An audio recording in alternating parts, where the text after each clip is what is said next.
সকালটা উঠলে যে আর সন্ধ্যা না হওয়া পর্যন্ত কাম আর শেষ হয় না। তো ওই যে কতগুলো স্বামী লোক বলে যে ঘরে কি কাজ আছে, ঘরে তো খেয়ে বসে পড়ে থাকে। তো একদিন ঘরটা সামলাইয়া দেখো কেমন লাগে।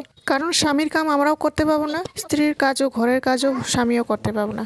কোনোদিন বরাবরের কাম এই কাম করতে মানে বলতেই লাগে না। তো বন্ধুরা, আজ সকাল থেকে ব্লগটা স্টার্ট করলাম। যে দেখুন আমার আজকে সবজি একেবারে নাই, সব খালি হয়ে গেছে ফ্রিজ একদম। তো আজকে সকালে বাজার করতে আনতে হবে, তো স্নান করে নিয়েছি, সকালে কাম শেষ করে নিয়েছি ঘরের। তারপর এখানে স্বামীরে খাওয়াই দিয়ে পাঠিয়ে দিলাম দোকানে। তারপর এখানে আমি টোটোতে বসে এখানে চলে যাই বাজারে। তো আজ শনিবার, তো আজ গোসাইগাঁও হাট বাজার আছে। তো এক জায়গার থেকে লোন নিয়েছিলাম, খুব দরকারি ছিল, তখন খুব প্রবলেম পড়ছিল তখন টাকার। তো লোন শোন নিয়ে এখন একটু ক্লিয়ার করে দিলাম আজ। তারপরে যে এখন একটু কাগজ টাগজ জমা দিয়ে এসে পড়েছি। তো তারপর এই যে 4-5 দিনের সবজি একবারে নিয়ে এসেছি। খুব যাওয়ার মানে দিকদার লাগে একা একা মানে বাজার করা। তো এনে এই যে সবগুলো গুছিয়ে আমি ফ্রিজের মধ্যে ঢুকিয়ে রেখে দিই। তো ছোটোবেলার থেকে আমি মানে নিরামিষ খেয়ে বড় হইলাম। তো আমি মাছ মাংস খেতাম না। তো আমি বাবা মারা যাওয়ার পর 5 বছর পরেই মা মানে একটু দীক্ষা শিক্ষা নেয়, 5-10 বছর পরে।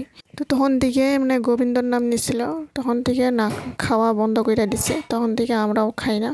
তো মাঝখানে বাইরে ছিলাম, বাইরে কয়দিন মতো খেয়েছিলাম আর কতদিন। তারপর বাড়িতে এসে খাওয়া বন্ধ করে দিছে। তারপর বড় হইতে তারপর খাওয়া এই যে দেখুন একবারে নিরামিষ হয়ে গেছে একেবারে। তারপর এই যে দেখুন নিরামিষের সবজি যত কিছু ভগবানের ভোগ দিয়ে তারপর নিবেদন করে তারপর নিজে গ্রহণ করতে লাগে প্রসাদ বানায়। তারপর এই যে দেখুন নিরামিষ খাওয়াই ভালো লাগে, নিরামিষে রান্না বান্না এগুলাই করে খাই। তারপর একটু গোবিন্দরে ভোগ সুখ দিলেও খুব ভালো লাগে। ভোগ গোবিন্দরে দিয়ে খাওয়া মানে অনেক মনটা শান্তি লাগে। তো নিজে ঠাকুরকেও দিয়ে খাওয়া হয়, নিজেও খাওয়া হয়, নিজে প্রসাদ পাওয়া হয়। তো কোনো মনের শান্তি তো এইটাই পাওয়া যায়। তো এই জন্যই আমার ভিডিওর মধ্যে কোনোদিন আমি মাছ মাংস রান্না দেখাই নেই।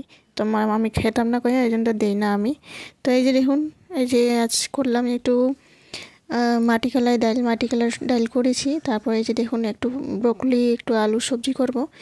ব্রকলি দিয়ে এই যে ব্রকলিগুলো সুন্দর করে আলু দিয়ে ভেজে নিয়ে নেবো পাঁচফোড়ন দিয়ে। তারপর একটু মশলা পেস্ট করেছিলাম, জিরা বাটা, আদা দিয়ে সুন্দর করে এই যে ভাজা করে নেব মশলাগুলো। তারপর একটু টমেটো দিলাম, তারপর নুন হলুদ দিয়ে সুন্দর করে এখানে লড়াচড়া করাবো, 2 মিনিট ঢাকনা দিয়ে রেখে দেবো।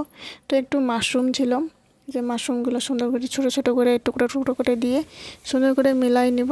তারপরে যে দেখুন একটু জল দিয়ে মাখা করে নেব সবজিটি। তো তারপরে এই যে 2 মিনিট ঢাকনা দিয়ে আমরা বয়েল করে নেব ভালো করে সেদ্ধ হওয়া পর্যন্ত। তো এই যেদিকে আমি ভাতও বসিয়ে দিয়েছিলাম, ভাতও হয়ে গেছে। এই যে দেখুন একটু ধনিয়া পাতা দিয়ে স্বাদ মতো একটু চিনি দিয়ে একটু লড়াচড়া করে তারপর সবজিটি আমরা নামাই নেব।